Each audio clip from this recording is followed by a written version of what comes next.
जय महाकाल। आप ये सोच रहे होंगे कि ये कौन है। जी, मैं इधर आप इस चैनल पे आपको जूलॉजी पढ़ाऊँगा और जो सुमित सर हैं वो आपको बॉटनी पढ़ाएंगे। ठीक है, तो चालू करते हैं। सुमित सर ने बताया ही था कि जी 2026 यानी 2026 का बैच है। ठीक है, तो इसमें हम लोग पहले बायोटेक्नोलॉजी प्रिंसिपल एंड प्रोसेसेस से चालू करेंगे।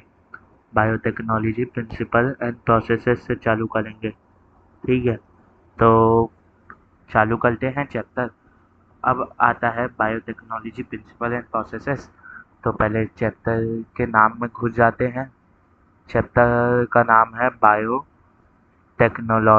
ये कलर सही से नहीं दिख रहा होगा ना, उससे अच्छा ये वाला कलर ले लूँ क्या?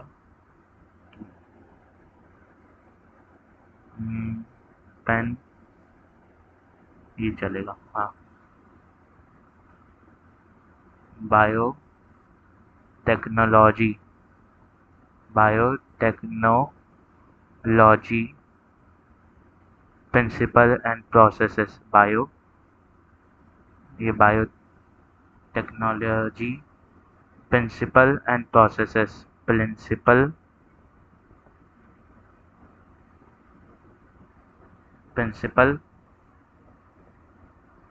And process.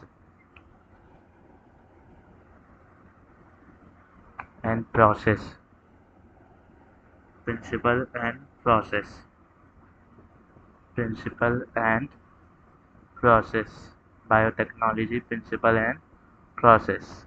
ठीक है, तो पहले नाम में घुसते हैं चैप्टर के। ठीक है, तो बायोटेक्नोलॉजी प्रिंसिपल एंड प्रोसेस में का मतलब क्या होता है? बायोटेक्नोलॉजी कोई चीज़ होगी, उसमें कुछ रूल्स होते होंगे, या वो जिस बेसिस पे काम करती होगी, वो जिस रूल्स के बेसिस पे या वो जिस फॉर्मेट पे काम करती होगी, वो कहलाते हैं प्रिंसिपल। मतलब जिस बेसिस पे या जिस सेट ऑफ रूल पे बायोटेक्नोलॉजी काम करती है वो कहलाते हैं प्रिंसिपल।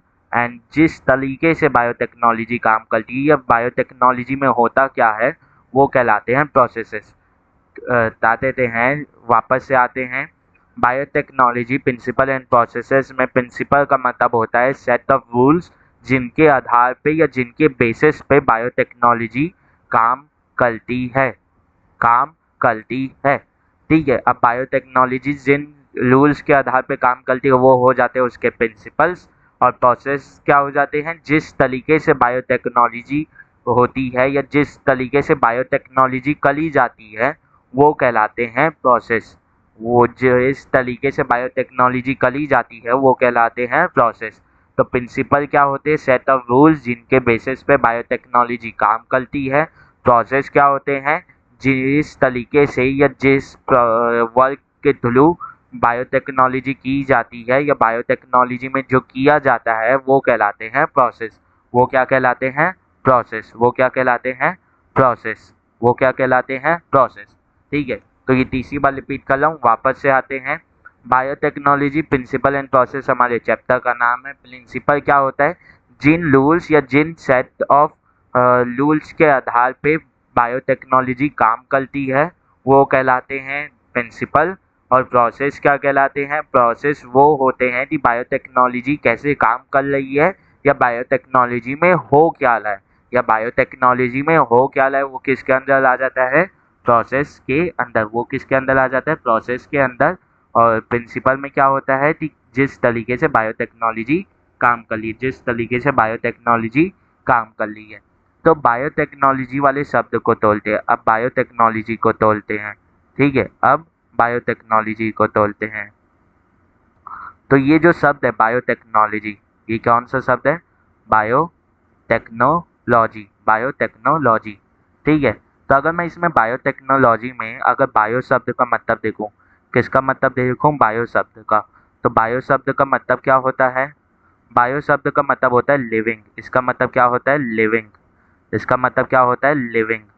मतलब जीवित प्राणी। जीवित प्राणी के लिए बायो यूज किया जाता है। और टेक्नोलॉजी क्या होती है? साइंस की टेक्निक्स या साइंस के प्रोसेसेस। साइंस की टेक्निक्स बोल सकते हो या साइंस के प्रोसेस बोल सकते हो। टेक्नोलॉजी क्या है? साइंस की टेक्निक्स हैं। टेक्नोलॉजी क्या है? साइंस की टेक्निक्स हैं। टेक्नोलॉजी क्या है? साइंस की टेक्निक्स हैं। क्या है? साइंस की टेक्निक्स हैं। ये क्या है? बेसिकली साइंस की टेक्निक्स हैं। ठीक है। तो बायोटेक्नोलॉजी में बायो क्या है? लिविंग। और टेक्नोलॉजी क्या है? साइंस की टेक्निक्स के लिए यूज़ किया जाता है ऑब्वियसली। जैसे मोबाइल यूज़ करते हैं या जैसे मैं ये पीपीटी यूज़ कर रहा हूँ, तो ये टेक्नोलॉजी है। ये साइंस के द्वारा दी गई कोई सी टेक्निक है जिसमें हम हमारा काम आसान कर सकते हैं, वो कहलाती है टेक्नोलॉजी। वो क्या कहलाती है? टेक्नोलॉजी। वो क्या कहलाती है? टेक्नोलॉजी। वो क्या कहलाती है? टेक्नोलॉजी। तब बायोटेक्नोलॉजी में हो क्या रहा है? बायोटेक्नोलॉजी में हम लोग साइंस की प्रोसेसेस या साइंस की टेक्निक्स का यूज़ करते हैं एक लिविंग ऑर्गेनिज्म पे, ताकि क्या कर पाए? ताकि कुछ रिजल्ट आए। वो रिजल्ट आएगा तो वो किसके लिए बेनिफिशियल रहेगा? ऑब्वियस है ह्यूमन जो भी काम करता है, चाहे वो कोई सा भी काम कर रहा हो, वो एट द एंड उसकी ग्लीड या उसके फायदे के लिए करता है। अब आप बोलेंगे कि एलियन क्यों ढूंढ रहा है, जबकि उसे पता है कि कुछ एलियन की स्पीसीज खतरेदार हो सकती हैं। भाई वो वहाँ पे अपनी नॉलेज एक्सपेंड करने के लिए ढूंढ रहा है उन्हें भी, या वो अपना वो करने के ढूंढ रहा है क्या, कि उसे पता चल जाए कि कहीं और भी लिविंग है क्या, या सिर्फ पूरे सोलर सिस्टम, पूरे यूनिवर्स में सिर्फ हमारी जो पृथ्वी है वहीं पे जीवित प्राणी पाए जाते हैं। तो वो एट द एंड उसमें भी उसका ग्लीड है। तो ह्यूमन जितना भी काम करता है मॉडर्न साइंस के अंदर, वो उसके ग्लीड के लिए करता है। तो अगर ह्यूमन किसी लिविंग ऑर्गेनिज्म पे टेक्निक्स लगा रहा है, किसकी? साइंस की, ताकि रिजल्ट आए, और वो रिजल्ट किसके लिए बेनिफिशियल हो? ह्यूमंस के लिए।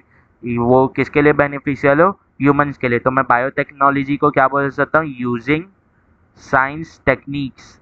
Using science techniques. Using science techniques. Science की टेक्निक्स का यूज करना। Using science techniques. साइंस की टेक्निक्स का यूज करना। साइंस की टेक्निक्स का यूज करना। ऑन और विथ, या तो लिविंग ऑर्गेनिज्म के ऊपर यूज कर दो या लिविंग ऑर्गेनिज्म के साथ यूज कर लो। ऑन और विथ, या तो लिविंग ऑर्गेनिज्म के ऊपर यूज कर दो या लिविंग ऑर्गेनिज्म के साथ यूज कर दो। ऑन और with living organism. Living organism. Living organism. Living organism. मतलब लिविंग ऑर्गेनिज्म के ऊपर या लिविंग ऑर्गेनिज्म के साथ। For human benefit. For human benefit. For human benefit मतलब ह्यूमन के बेनिफिट के लिए। फॉर ह्यूमन बेनिफिट, ह्यूमन के लाभ के लिए या ह्यूमन के बेनिफिट के लिए। वो क्या कहलाती हैं? ह्यूमन के बेनिफिट के लिए। ठीक है। वो क्या कहलाती हैं? वो कहलाती हैं बायो टेक्नोलॉजी। इसे हम लोग सिंपली क्या बोल सकते हैं? Biotechnology. इसे हम लोग सिंपली क्या बोल सकते हैं? Biotechnology. तो biotechnology principle and process वाले चैप्टर में हम लोग ने पहले क्या देखा? नाम का मतलब देखा। प्रिंसिपल का मतलब क्या होता है? सेट ऑफ रूल्स जिनके आधार पे बायोटेक्नोलॉजी काम करती है। जैसे मैं बोल दे रहा हूँ कि मोबाइल के पीछे का काम करने का प्रिंसिपल क्या है, कि उसमें बैटरी है, फिर उसमें टच स्क्रीन है जो इस तरीके से थर्मल सेंसिटिव है, या अलग अलग तरीके से रिस्पॉन्स लेती है, तो वो उसके प्रिंसिपल्स हो जाएंगे। अब उसमें हो क्या रहा है? उसमें हो क्या रहा है कि इस मदरबोर्ड में ये सिग्नल जा रहा है तो इधर से करंट बह रही है, ये सब जो है ये कहलाते हैं उसमें प्रोसेसेस। वो ये उसमें क्या कहलाते हैं? प्रोसेसेस। ये उसमें क्या कहलाते हैं? प्रोसेसेस। ठीक है। तो वैसी बायोटेक्नोलॉजी में क्या होगा? जिन रूल्स के आधार पर बायोटेक्नोलॉजी काम कर ली वो प्रिंसिपल होते हैं, और जिस तरीके से बायोटेक्नोलॉजी काम कर ली या बायोटेक्नोलॉजी में हो क्या रहा है वो हो जाते हैं उसके अंदर के प्रोसेस। वो हो जाते हैं उनके उसके अंदर के प्रोसेस। तो बायोटेक्नोलॉजी शब्द का मतलब क्या है? बायोटेक्नोलॉजी में दो शब्द आ रहे हैं, एक आ रहा है बायो, एक आ रहा है टेक्नोलॉजी। एक आ रहा है बायो, एक आ रहा है टेक्नोलॉजी। एक आ रहा है बायो, एक आ रहा है टेक्नोलॉजी। तो बायो का मतलब होता है लिविंग, और टेक्नोलॉजी का मतलब होता है साइंस की टेक्निक्स। टेक्नोलॉजी का मतलब होता है साइंस की टेक्निक्स। टेक्नोलॉजी का मतलब होता है साइंस की टेक्निक्स। ठीक है। तो लिव इन और साइंस की टेक्निक्स मतलब साइंस की टेक्निक्स का यूज़ करना लिव इन ऑर्गेनिज्म के लिए, और ह्यूमन जो भी काम करता है वो एट द एंड उसके बेनिफिट के लिए करता है। इसीलिए साइंस की टेक्निक्स का एक लिव इन ऑर्गेनिज्म के ऊपर यूज़ करना फॉर ह्यूमन बेनिफिट, ताकि ह्यूमन को किसी ना किसी लूप से बेनिफिट हो पाए, वही कहलाती है बायोटेक्नोलॉजी, वही कहलाती है बायोटेक्नोलॉजी, वही कहलाती है बायोटेक्नोलॉजी। तो सर एग्जाम्पल तो बताइए कैसे। जैसे मान लेते हैं लोग एग्ज़ाम देने जाते हैं, जैसे नीट 2026 का एग्ज़ाम देने जाओगे, तो घर से मम्मी जो है, जो माता श्री हैं, वो क्या खिलाते भेजेंगी? दही शक्कर, दही चीनी खिलाते भेजेंगी ना, ताकि अच्छा जाए एग्ज़ाम, एग्ज़ाम किया जाए, अच्छा जाए। हाँ कि ना? हाँ कि ना? तो जो कर्द है, दही जो है मतलब कर्द जो है, वो किससे बनती है? वो बनती है मिल्क से, वो बनती है मिल्क से। तो मिल्क में ऐसा क्या होता है कि वो कर्द में बदल जाता है, जबकि मिल्क को देखेंगे तो मिल्क एकदम लिक्विड रहता है और कर्द हल्का सेमी सॉलिड सलीका दिखता है। तो ऐसा क्या होता है मिल्क में जो कर्द में बदल जाता है? तो हम सब जानते हैं कि मिल्क में जो उसका शुगर रहता है वो प्रोटीन में बदल जाता है, जो एक्यूमुलेट होके कर्द बन जाता है, जो एक्यूमुलेट होते क्या बन जाता है? कर्द बन जाता है। तो मिल्क में हो क्या रहा है? पहले ये कलवा कौन है? ये कलवाल है लैक्टोबैसिलस बैक्टीरिया या लैक्टिक एसिड बैक्टीरिया। उस बैक्टीरिया का नाम क्या है? लैक्टोबैसिलस या लैक्टिक एसिड बैक्टीरिया। एल से लैक्टिक, ए से एसिड और बी से बैक्टीरिया। तो उसे शॉर्ट फॉर्म में क्या बोलते हैं? लैब। शॉर्ट फॉर्म में क्या बोल देते हैं? लैब। ठीक है। तो मिल्क से कर्द कौन बनवाला है? Lactic acid bacteria. तो अब ये कलवा क्या वाला है? जो लैक्टोस है। लैक्टोस क्या होता है? मिल्क शुगर जो मिल्क में प्रेजेंट होता है। जो लैक्टोस क्या होता है? मिल्क में प्रेजेंट होता है। उसे लैक्टिक एसिड बैक्टीरिया किस में बदल देता है? उसे किस में बदल देता है? लैक्टिक एसिड बैक्टीरिया ग्लूकोस और गैलेक्टोस में किस में बदल देता है? ग्लूकोस और गैलेक्टोस में। ग्लूकोस प्लस गैलेक्टोस में किस में बदल देता है? ग्लूकोस प्लस गैलेक्टोस में। ग्लूकोस प्लस गैलेक्टोस में। फिर ये जो ग्लूकोस और गैलेक्टोस है ये किस में बदल जाते हैं? ये फिर लैक्टिक एसिड बैक्टीरिया ही इन्हें किस में बदल देता है? किस में बदल देता है? लैक्टिक एसिड बैक्टीरिया ही इन्हें लैक्टिक एसिड में बदल देता है। किस में बदल देता है? लैक्टिक एसिड में बदल देता है। लैक्टिक एसिड में बदल देता है। लैक्टिक एसिड में बदल देता है। लैक्टिक एसिड में बदल देता है। अब फिर लैक्टिक एसिड तो लैक्टिक एसिड बैक्टीरिया किस में बदल देता है? लैक्टिक एसिड तो किस में बदल देता है? क्या करता है लैक्टिक एसिड बैक्टीरिया? कैल्शियम बाहर मिल्क में सिक्रीट कर देता है। लैक्टिक एसिड के पास कैल्शियम को बाहर सिक्रीट कर देता है, और मतलब कैल्शियम को यानी लैक्टिक एसिड तो कैल्शियम से डिलीट करता है। लैक्टिक एसिड तो कैल्शियम से डिलीट करता है और वो क्या बना लेता है? कैल्शियम कैसिनेट। क्या बना लेता है? कैल्शियम कैसिनेट। क्या बना लेता है? कैल्शियम कैसिनेट। कैल्शियम कैसिनेट बना लेता है। कैल्शियम कैसिनेट बना लेता है। ये यहाँ पे नहीं आया, नीचे लिख दे रहा हूँ इसे, है ना, नीचे लिख दे रहा हूँ। यानी कैल्शियम कैसिनेट एक ही कंपाउंड है, उसका नाम मैंने उधर आया नहीं इसलिए उधर लिख दिया हूँ नीचे। कैल्शियम कैसिनेट बना लेता है। CASINATE कैसिनेट। ठीक है। कैल्शियम कैसिनेट में बदल देता है। अब ये कैल्शियम कैसिनेट है क्या? ये कैल्शियम कैसिनेट है क्या? कैल्शियम कैसिनेट है कर्द प्रोटीन। ये है क्या? कर्द प्रोटीन। कर्द प्रोटीन। कर्द प्रोटीन। और ये जो कैल्शियम कैसिनेट है ये एक्यूमुलेट होते लंप बना लेता है, और वही तो है दही, वही तो है कर्द, वही तो क्या है? दही मतलब कर्द है, वही तो कर्द है। ये कैल्शियम कैसिनेट क्या हो जाता है? लंप बना लेता है, और वही तो दही है। तो मतलब यहाँ पे साइंस की टेक्निक्स यूज हुई, यहाँ पे साइंस की टेक्निक्स यूज हुई। तो थी जो लैक्टेस है वो तो शुगर है, वो क्या है? शुगर है, मिल्क शुगर है, वो कार्बोहाइड्रेट है। जो बीच में लैक्टिक एसिड में बदल गया मतलब एक एसिडिक कंपाउंड में बदल गया, फिर कैल्शियम कैसिनेट में बदल गया जो एक प्रोटीन है।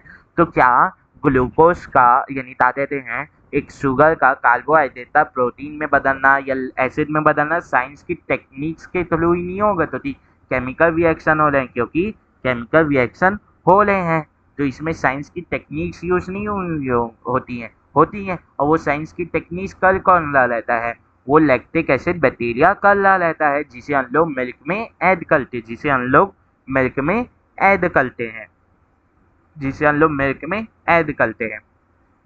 किसके लिए? ह्यूमन बेनिफिट थे।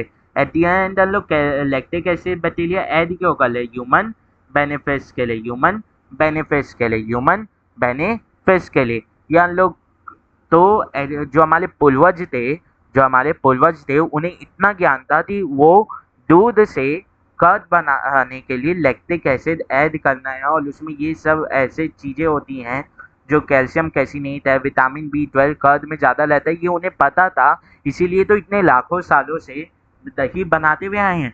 दूसरी बात, जो लोग उसमें यूज़ करते, किसमें? अचार में।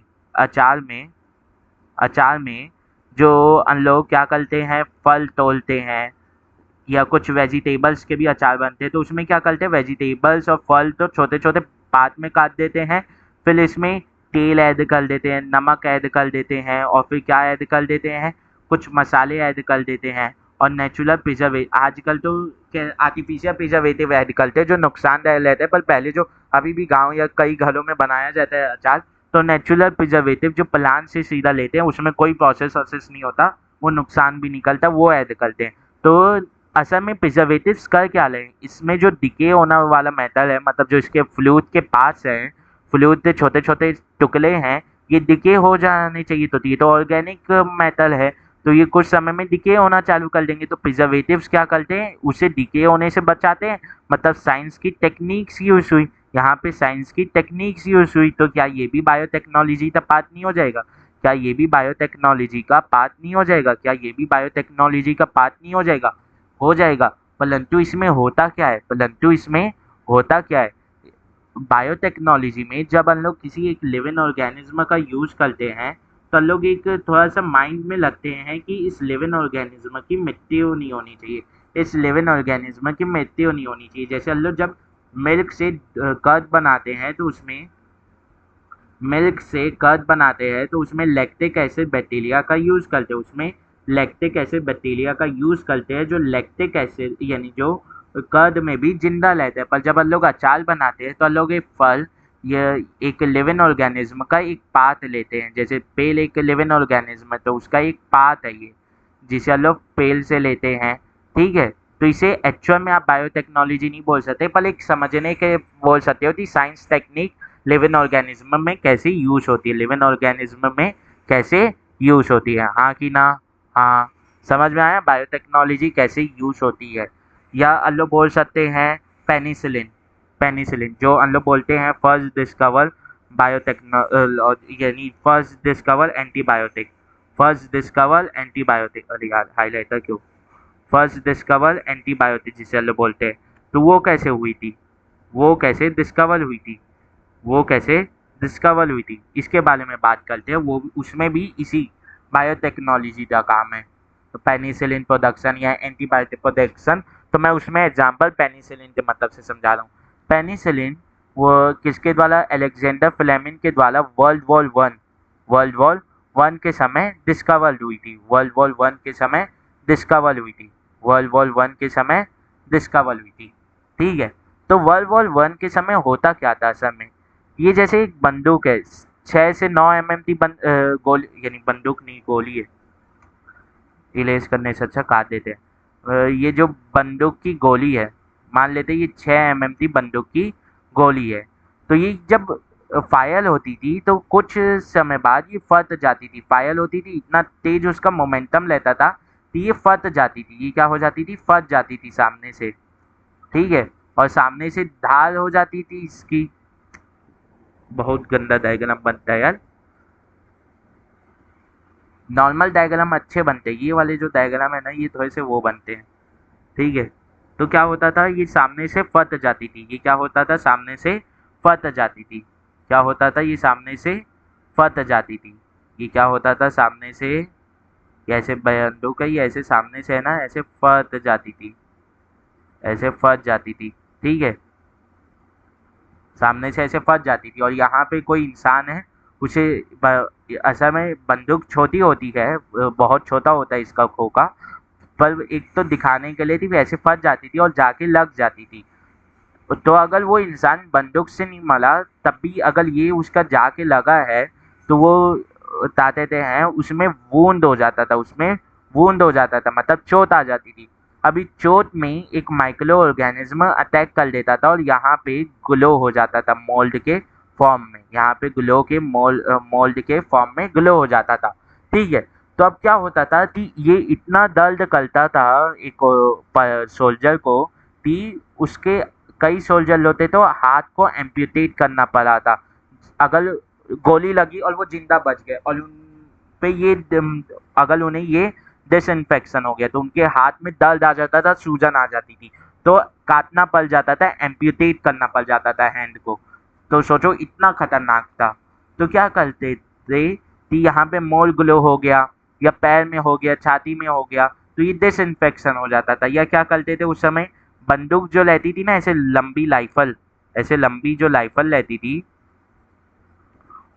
जो, तो उसके सामने क्या लेते थे, वो रखे लेते थे, चाकू लगाए लेते थे। ठीक है, तो अगर एनिमी पास आ जाता था तो इसी तो घोप देते थे। तो अगर पहले एक इंसान तो घोपा, फिर दूसरे इंसान तो घोपा, फिर तीसरे इंसान तो घोपा, तो किसी इंसान पे ये जो माइक्रो ऑर्गेनिज्म है ये प्रेजेंट होगा तो उसे घोपा तो ये डिसइंफेक्ट हो गया, यानी ये क्या हो गया, इन्फेक्टेड हो गया। तो अब यहाँ पे क्या, इसे भी फैल जाएगा, फिर इसे भी फैल जाएगा, तो इन्फेक्शन फैल जाएगा। तो अब ये तीनों बीमार, इन तीनों में क्या बॉडी पार्ट गलने लग गए, तीनों में वो आने लग गई, सूजन आने लग गई, तीनों के हाथ पैर जिसमें हुआ था उसे एम्पुटेट मतलब काटना पड़ा। तो क्या हुआ, जो अलेक्जेंडर फ्लेमिंग और उनकी टीम थी वो इनकी बॉडी में से ये जो मोल्ड था, मोल्ड मतलब फंजाई का ऐसा ग्लोथ, मोल्ड मतलब बेसिकली फंजाई होता है और वो उस जगह यूज होता है जहाँ पे बोलते हैं फंजाई की थोड़ी बहुत ग्रोथ हो गई है। तो इस मोल्ड को लिए और इसे लैब में स्टडी कर लेते। तो उन लोग ने क्या किया था, मल्टीपल पैथिलिडेस के ऊपर इस मोल्ड को उगाया हुआ था। अब उन लोग तो रेगुलर स्टडी कर लेते कि ये है क्या, कैसे अब इसे कैसे रोका जा सकता है, ये सब के बारे में स्टडी कर लेते थे, इसका उपचार क्या है। अब क्या हुआ कि उन लोग से एक पैथिलिडेस हमेशा, यानी एक पैथिलिडेस खुली छूट गई।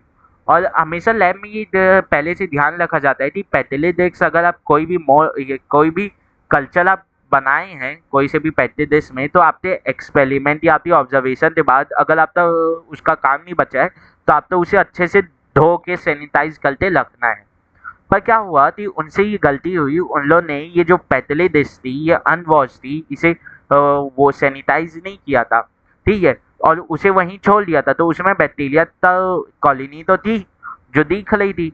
तब क्या हुआ, जब बहुत समय बाद इसे रीविजिट किया गया, मतलब इसके ऊपर उनका ध्यान गया, तो उन लोगों ने देखा जो यहाँ पे वो थे बैक्टीरिया थी, कॉलोनीज थी पहले ऐसे ऐसे, वो कुछ एरिया से गायब हो गई थी, वो कुछ एरिया से गायब हो गई थी। मतलब अब जूम करके बना रहा हूँ कि या अब ऐसी कुछ बची थी, थोड़ी थोड़ी जगह ही बैक्टीरिया की कॉलोनीज बची थी, बैक्टीरिया की कॉलोनीज बची थी, मान लेते हैं हाँ। और जहाँ से गायब हुई थी वहाँ पे दूसरी एक फंजाई का मोल्ड दिख रहा था, वहाँ पे दूसरी एक फंजाई का मोल्ड दिख रहा था, मतलब एक फंजाई की ग्रोथ दिख रही थी। तो लो तो लगा कि ये फंजाई ऐसा बना क्या रही है जो ये बैक्टीरिया की कॉलोनी यहाँ पे भी प्रेजेंट थी, वहाँ से ये गायब हो गई और ये फंजाई का ग्रोथ हो गया। तो फिर उन लोगों ने स्टडी की और पता चला कि जो ये फंजाई है ये केमिकल रिलीज कर ली है, ये क्या कर ली है, केमिकल रिलीज कर ली है, जिसके कारण यहाँ पे जो बैक्टीरिया की कॉलोनीज थी वो उनकी मृत्यु हो गई। और उस केमिकल को ही नाम दिया गया पेनिसिलिन, उस केमिकल को ही नाम दिया गया पेनिसिलिन, उस केमिकल को ही नाम दिया गया पेनिसिलिन। तो अगर मुझे पेनिसिलिन लार्ज अमाउंट में बनाना होगा तो मैं बहुत लार्ज अमाउंट में बैक्टीरिया की ग्रोथ करवा लूंगा एक जगह, एक बहुत लार्ज अमाउंट में बैक्टीरिया की ग्रोथ करवा लूंगा एक जगह। अब एक जगह मैं बैक्टीरिया की बहुत लार्ज अमाउंट में ग्रोथ करवा लूंगा तो क्या होगा, बैक्टीरिया की एक जगह बहुत लार्ज अमाउंट में ग्रोथ कर, बैक्टीरिया की नहीं सॉरी, ये जो फंजाई है, ये जो फंजाई है इसकी अगर मैं ग्रोथ करवा लूंगा,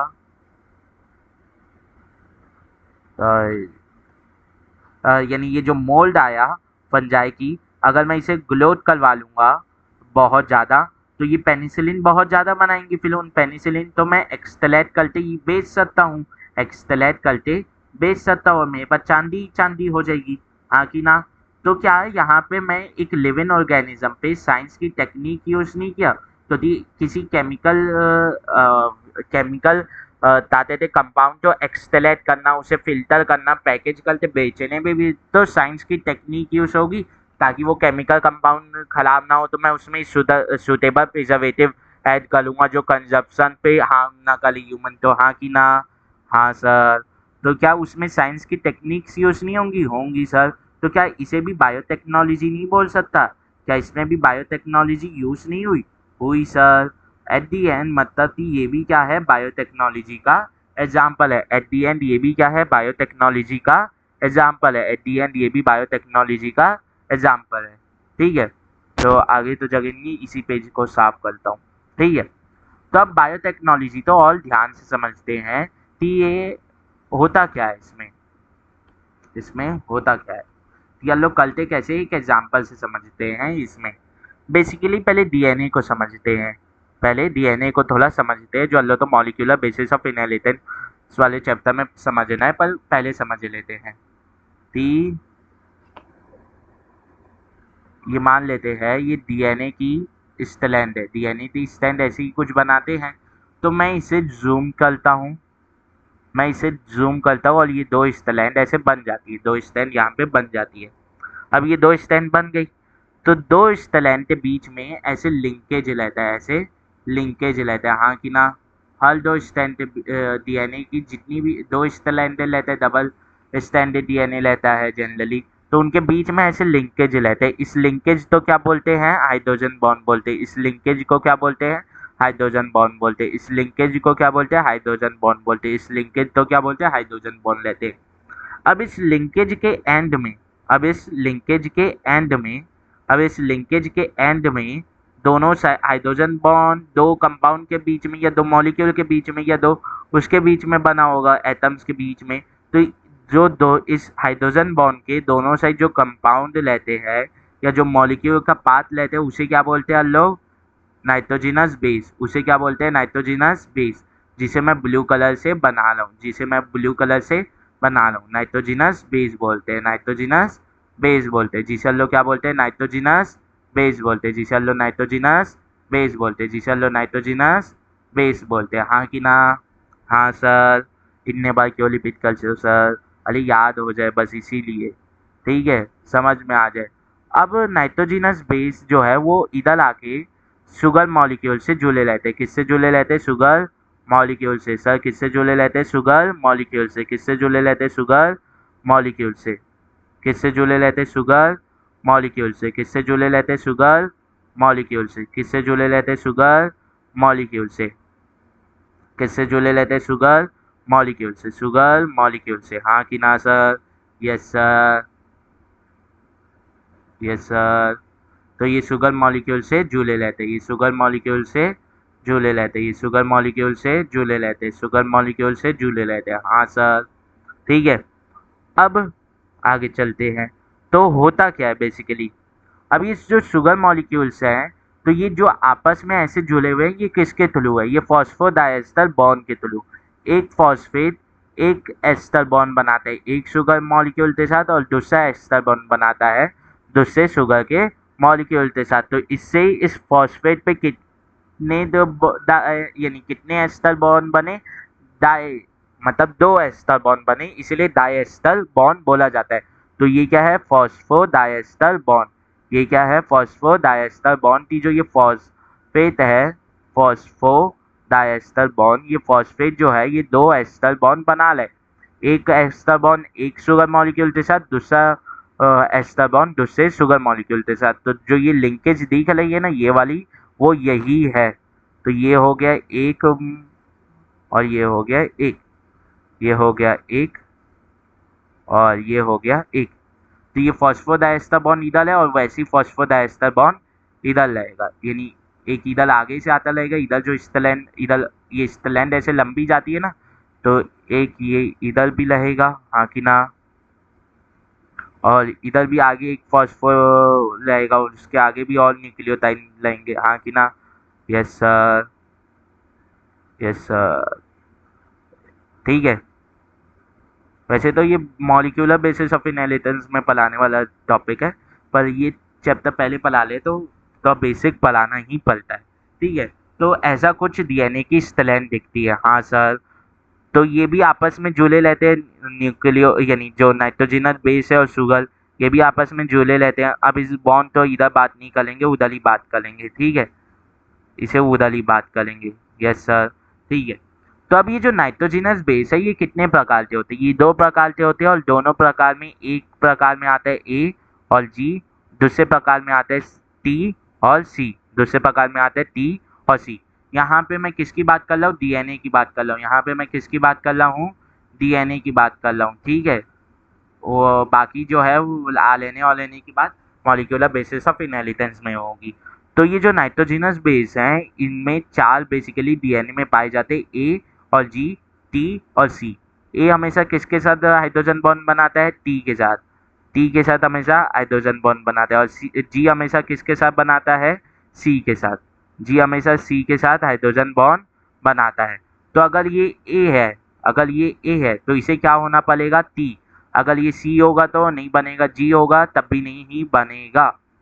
अब अगर ये जी है तो इसे क्या होना पड़ेगा? सी होना पड़ेगा। या ये सी हो तो ये जी हो जाएगा, अगर ये टी है तो ये ए हो जाएगा। अब इसमें भी वही थी, अगर ये ए है तो इसे क्या होना पड़ेगा? टी होना पड़ेगा। अगर ये जी है तो इसे क्या होना पड़ेगा? सी होना पड़ेगा। अगर ये ए है तो इसे क्या होना पड़ेगा? टी होना पड़ेगा। अगर ये जी है तो इसे क्या होना पड़ेगा? सी होना पड़ेगा। अगर ये ए है तो इसे क्या होना पड़ेगा? टी होना पड़ेगा। अगर ये जी है तो इसे क्या होना पड़ेगा? सी होना पड़ेगा। इस जो मैंने वो दिया है कंसेप्ट, इसे याद रखें। इसे क्या रखें? याद रखें। वैसे तो समझ में आ गया होगा तो बेसिक, और बाकी तो मॉलिक्यूलर बेसिस ऑफ इनहेरिटेंस में इसे बेसिक से पढ़ना ही है, ठीक है। तो इसका काम यहीं खत्म होता है, इसका काम यहीं खत्म होता है। तो जो हम लोग ने बायोटेक्नोलॉजी में पढ़ा कि बायोटेक्नोलॉजी में प्रिंसिपल का मतलब होता है, बायोटेक्नोलॉजी में प्रिंसिपल का मतलब होता है सेट ऑफ रूल्स जिनके आधार पे बायोटेक्नोलॉजी काम करती है, जिनके बेसिस पे बायोटेक्नोलॉजी काम करती है। और प्रोसेसेस क्या होते हैं? सेट ऑफ रूल्स जिनके जिस तरीके से बायोटेक्नोलॉजी काम करती है वो क्या हो जाएंगे? प्रोसेसेस हो जाते हैं। वो क्या हो जाते हैं? प्रोसेसेस हो जाते हैं। वो क्या हो जाते हैं? प्रोसेसेस हो जाते हैं, ठीक है। अब बायोटेक्नोलॉजी का मतलब क्या होता है? बायो का मतलब होता है दी लिविंग, और टेक्नोलॉजी का मतलब होता है साइंस की टेक्निक्स। उसका क्या मतलब होता है? साइंस की टेक्निक्स। तो टेक्नोलॉजी, बायोटेक्नोलॉजी में करते क्या है? साइंस की टेक्निक्स यूज करते जिससे किसी लिविंग ऑर्गेनिज्म पे, ताकि ह्यूमंस का बेनिफिट हो पाए, ताकि ह्यूमंस का बेनिफिट हो पाए। अब ये जिस लिविंग ऑर्गेनिज्म के ऊपर यूज कर रहे हैं वो कोई एक सेल भी हो सकता है, कोई एक टिश्यू भी हो सकता है, कोई एक ऑर्गन भी हो सकता है, कोई एक ऑर्गन सिस्टम भी हो सकता है, कोई एक ऑर्गेनिज्म भी हो सकता है, और वो ऑर्गेनिज्म चाहे तो ह्यूमन खुद भी हो सकता है। वो लिविंग ऑर्गेनिज्म वो चाहे तो एक ह्यूमन खुद भी हो सकता है, ठीक है। सिर्फ ह्यूमन का क्या होना चाहिए? बेनिफिट होना चाहिए। कि सिर्फ क्या होना चाहिए? ह्यूमन का बेनिफिट होना चाहिए। सिर्फ ह्यूमन का क्या होना चाहिए? बेनिफिट होना चाहिए। फिर मैंने इसे समझाने के लिए कुछ एग्जाम्पल दिए। कौन से एग्जाम्पल की? कर्ड, कर्ड फॉर्मेशन, मिल्क से कर्ड बनना। तो ये हम लोग बचपन से समझते हैं कि मिल्क से कर्ड बनता है, मिल्क से कर्ड बनता है, क्योंकि हमारे दिमाग में ये आते रहते हैं क्वेश्चन कि मम्मी तो सिर्फ दूध लेती है तो फिर ये दही कैसे जमा देती? दही आ कहाँ से लगी है? ऐसी कौन सी धरती है या ऐसा कौन सा समय जब दही प्रकट हो रही है? तो फिर हम लोग तो पता चलता है माता से पूछने पे कि माँ ये बन कहाँ से लगी है दही? आप तो सिर्फ दूध लेते हो, सब्जी लेते हो, तो ये बन कैसे लगी है? तो फिर माँ बताती है कि ये दूध से बनती है, दूध से जमाई जाती है। तो दूध से जमाई जाती है मतलब, फिर हम लोग पूछते तो वो बोलती हैं कि दूध ऐसी प्लेन रहता है, फिर उसमें वो कुछ ऐड करती हैं। उस समय बस ऐसी बोलती है कि कुछ ऐड करती हूँ, और उससे वो ऐसा लम्प सलीका जम जाते हैं, हाँ कि ना? और वही दही है, तो हम लोग समझ जाते हैं उस समय के लिए। फिर जब हम लोग हायर क्लासेस में आते हैं तो हम लोग एक्चुअल में पढ़ते थी दही किसके कारण जमता है? लैक्टोबैसिलस जो बैक्टीरिया है उसके कारण जमता है, और उस बैक्टीरिया का दूसरा नाम क्या है? Lactic acid bacteria. उस बैक्टीरिया का दूसरा नाम क्या है? Lactic acid bacteria. अब ये लैक्टिक एसिड बैक्टीरिया करता क्या है, जो मिल्क शुगर है लैक्टोज उसे किस में बदल देता है, ग्लूकोज और गैलेक्टोज में। उसे किस में बदल देता है, ग्लूकोज और गैलेक्टोज में। फिर ये जो ग्लूकोज और गैलेक्टोज है ये किस में बदल जाते हैं, लैक्टिक एसिड में। लैक्टिक एसिड में इस प्रोसेस को भी कौन करता है, लैक्टिक एसिड बैक्टीरिया। अब लैक्टिक एसिड तो भी लैक्टिक एसिड बैक्टीरिया किस में बदल देता है, कैल्शियम के साथ डिलीट करवाते कैल्शियम कैसिनेट में। और कैल्शियम कैसिनेट है क्या, कर्द प्रोटीन है, यही जो है जो लंप बनाता है। और वो लंपी तो कर्द है, वो लंपी तो कर्द है, हाँ कि ना, यस सर। तो यहाँ पे क्या एक लिविंग ऑर्गेनिज्म लैक्टोबैसिलस या ताते लैक्टिक एसिड बैक्टीरिया के यूज नहीं हुआ, हुआ सर। तो क्या ये लैक्टिक एसिड है, यस सर। क्या ये क्या ये लैक्टिक एसिड नहीं, क्या ये बायोटेक्नोलॉजी है, यस सर। फिर मैंने एक एग्जांपल लिया अचार का, फिर मैंने एक एग्जांपल लिया अचार का।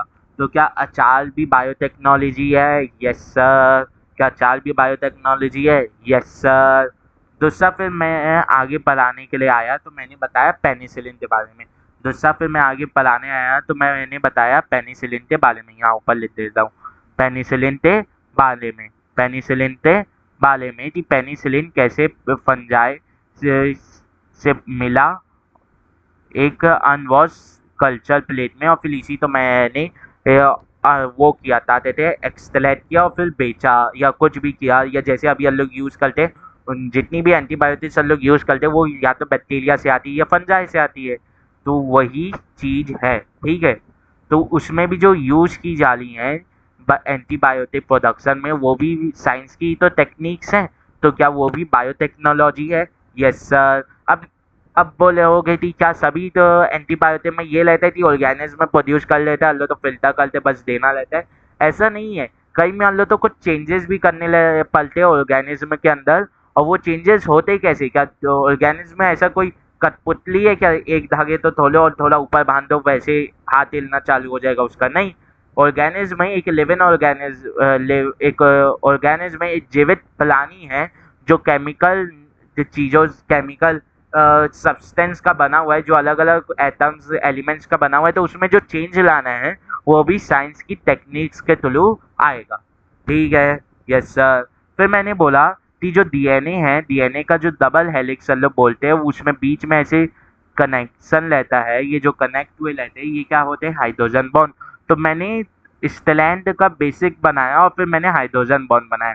फिर मैंने बताया कि एक हाइड्रोजन बॉन्ड के दोनों साइड कौन लेते हैं, नाइट्रोजिनस बेसिस लेते हैं, नाइट्रोजिनस बेसिस लेते हैं हाइड्रोजन, हाँ लेकिन हाइड्रोजन बॉन्ड के दोनों साइड क्या लेते हैं, नाइट्रोजिनस बेसिस लेते हैं।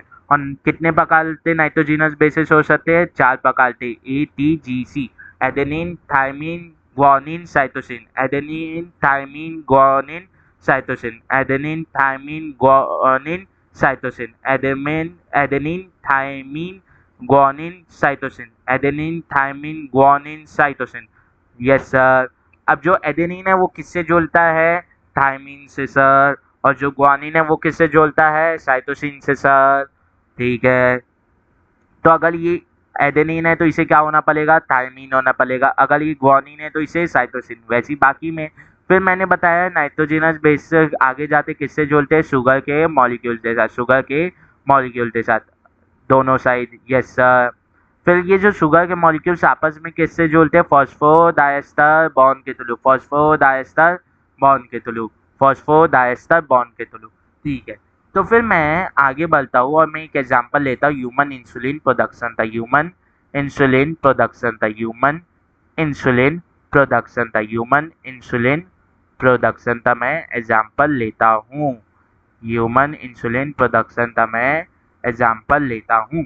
अब ह्यूमन इंसुलिन जो है वो डायबिटीज़ के केस में कितना, डायबिटीज़ मेलाइटस या डायबिटीज़ के केस में होता क्या है, या तो ह्यूमन इंसुलिन बहुत कम हो जाता है बनना, जो हमारी बेसिक रिक्वायरमेंट से कम होता है, या तो बंद हो जाता है, या तो कम बनना बहुत कम हो जाता है या बनना बहुत कम हो जाता या बंद हो जाता है, यस सर। तो उसे हम लोग कई बार इंसुलिन बाहर से देते हैं, कई बार इंसुलिन के इंजेक्शंस बाहर से दिए जाते हैं, यस सर। आपने डायबिटीज पेशेंट तो देखा होगा बहुत से, ठीक है, हर को नहीं दिए जाते, जिसमें बहुत ज़्यादा सीवियर केस रहता है कि इंसुलिन बन ही नहीं रहा उसे दिए जाते, ये एकदम ही कम बन रहा है, मतलब कि बहुत ही कम उसकी वो है पोटेंसी, तो वहाँ पे इंसुलिन के इंजेक्शंस दिए जाते हैं। तो वो जो इंसुलिन के इंजेक्शंस है, तो वो क्या इंसुलिन अगर मैं आर्टिफिशियली बनाऊं तो क्या वो हार्मफुल रहेंगे? हाँ, तो हर एक जो आर्टिफिशियल केमिकल है उसका कुछ ना कुछ साइड इफेक्ट तो रहता ही है। अब अगर मैं बोलूँ कि उसे कोई एक लिविंग ऑर्गेनिज्म ही बना रहा है ह्यूमन जीन्स का यूज करके, तो क्या वो हार्मफुल रहेंगे? बिल्कुल भी नहीं।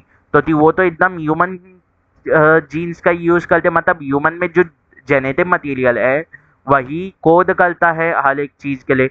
तो ह्यूमंस में कुछ ऐसा जेनेटिक मटेरियल भी होगा जो इंसुलिन के लिए कोड करता हो, हाँ कि ना? तो उस जेनेटिक मटेरियल तो मैं किसी और लिविंग ऑर्गेनिज्म के अंदर डाल दूं जहाँ पे वो जेनेटिक मटेरियल अपने आप तो एक्सप्रेस कर पाए, mRNA बनाते प्रोटीन के लिए कोड कर पाए, तो वो क्या इंसुलिन बनाएगा उस ऑर्गेनिज्म के द्वारा। हाँ, उस ऑर्गेनिज्म के द्वारा एकदम ह्यूमन जैसा इंसुलिन बनाएगा सर। तो क्या मैं उस इंसुलिन को एक्सट्रैक्ट करते बेच सकता हूँ, या एक डायबिटीज पेशेंट तो दे सकता हूँ? क्या दे सकता हूँ? दे सकता हूँ सर। तो क्या ये भी बायोटेक्नोलॉजी का यूज नहीं है? क्योंकि क्या लगता है आपको कि जो जेनेटिक मटेरियल है एक ह्यूमन के सेल से निकालना क्या आसान है? बस ऐसी धागा सलीका है, कपड़े में लटक है, खींच के निकाल दूंगा, क्या ऐसा है? बिल्कुल भी नहीं। उसमें बहुत सी लेयर है। पहले से वो है ताकते है, सेल मेम्ब्रेन है, फिर साइटोप्लाज्म है, फिर न्यूक्लियर मेम्ब्रेन है, फिर न्यूक्लियोप्लाज्म है। ऐसे बहुत सी लेयर है। फिर कई बार डीएनए जो है मल्टीप्लिकेश यानी एस फेस में होगा, ये नहीं ताते हैं एस फेज में होगा तो वो तो मल्टीप्लाई कर दिया होगा, फिर अगर वो एम फेज में होगा तो वो हिस्टोन के आसपास लपेटाया होगा, तो मुझे हिस्टोन साफ करने पड़ेंगे, हाँ कि ना सर? Yes sir. ना? तो क्या इतना आसान है? बिल्कुल भी नहीं। तो मुझे साइंस की टेक्निक, साइंस की टेक्नोलॉजी का यूज करना पड़ेगा। बोलो हाँ कि ना? Yes sir. यूज तो करना पड़ेगा साइंस की टेक्नोलॉजी का। ठीक है, एक्सट्रैक्शन में साइंस की टेक्नोलॉजी यूज हो रही है। तो क्या अगर मैं उस जीन को किसी भी ऑर्गेनिज्म के अंदर ऐसे ही डाल सकता हूँ, बस ऐसे फेंक दिया, तो जैसे बाल्टी में धागा तोड़ के फेंक देते हैं तो बाल्टी में धागा चल देता है, तो क्या वैसे ही फेंकूंगा तो क्या ये किसी ऑर्गेनिज्म के अंदर चल देगा? बिल्कुल भी नहीं सर। बिल्कुल भी नहीं सर। बिल्कुल भी नहीं। बिल्कुल भी नहीं सर। नहीं जाएगा। तो क्या उस ऑर्गेनिज्म में भी कुछ चेंजेस करने पड़ेंगे ताकि वो जेनेटिक मटेरियल ले ले ये? Yes sir. फिर क्या वो ऑर्गेनिज्म खुद की भी चीज़ें नहीं बना रहा होगा? खुद की भी चीज़ें बना रहा होगा। तो क्या मुझे इस इंसुलिन जो ये बनाया है ऑर्गेनिज्म, इसे एक्सट्रैक्ट करके फिल्टर नहीं करना पड़ेगा? करना पड़ेगा। तो क्या एक ऑर्गेनिज्म में डालना, फिर उसमें से जो बना है उसे एक्सट्रैक्ट करके फिल्टर करने में भी क्या साइंस की टेक्निक ही नहीं लगेगी? लगेगी सर। मतलब क्या ये भी बायोटेक्नोलॉजी है? अगर कोई मुझसे पूछे तो मैं क्या बोलूँगा? यस। क्या बोलूँगा? हाँ। क्या बोलूँगा? जी। ये भी बायोटेक्नोलॉजी का है। तो क्या हुआ कि जैसे मान लेते हैं ये ह्यूमन का इंसुलिन का जीन है, तो इसे मैं क्या बोल सकता हूँ? ये हमारी बायोटेक्नोलॉजी करने के लिए डिजायर्ड जीन है। ये हमारे बायोटेक्नोलॉजी करने के लिए डिजायर्ड जीन है। ये हमारे बायोटेक्नोलॉजी करने के लिए डिजायर्ड जीन है। ये हमारे बायोटेक्नोलॉजी करने के लिए डिजायर्ड जीन है। ठीक है। अब क्या मैं इसे मान लेते हैं एक सेल, एक सेल, यहाँ पे मैं प्रोकैरियोटिक सेल लिया हूँ, ई कोलाई। यहाँ पे मैं एक प्रोकैरियोटिक सेल लिया हूँ, ई कोलाई। ठीक है, ई कोलाई, जिसे एक्सेलिचिया कोलाई बोल सकते हैं, फुल फॉर्म वो है इसका। तो अगर मैं इसके अंदर ये डिजायर जीन डाल दिया, इसके अंदर ये डिजायर जीन डाल दिया, तो ये क्या ह्यूमन इंसुलिन बनाएगा? हाँ चलो, अगर ये जीन एक्सप्रेस होता है तो ये ह्यूमन इंसुलिन बनाएगा। क्या ये ह्यूमन इंसुलिन बनाएगा? हाँ बनाएगा। ये ह्यूमन इंसुलिन बनाएगा। और ई कोलाई क्या कहलाएगा? Host cell. ई कोलाई क्या कहलाएगा? Host cell. ई कोलाई क्या कहलाएगा? होस्ट सेल, हाँ कि ना? अब इसे होस्ट सेल क्यों बोल रहे हैं? तो दी पैरासाइटिज्म में क्या अल्लो पलते हैं कि जो पहला साइट है वो एक ऑर्गेनिज्म के ऊपर जीता है, कि एक ऑर्गेनिज्म के मशीनरी के ऊपर डिपेंडेंट रहता है न्यूट्रिशन लेने के लिए। तो क्या ये यहाँ पे ये जो डीएनए मटेरियल है वो भी इसकी मशीनरी के ऊपर डिपेंडेंट नहीं है अपने आप को एक्सप्रेस करने के लिए?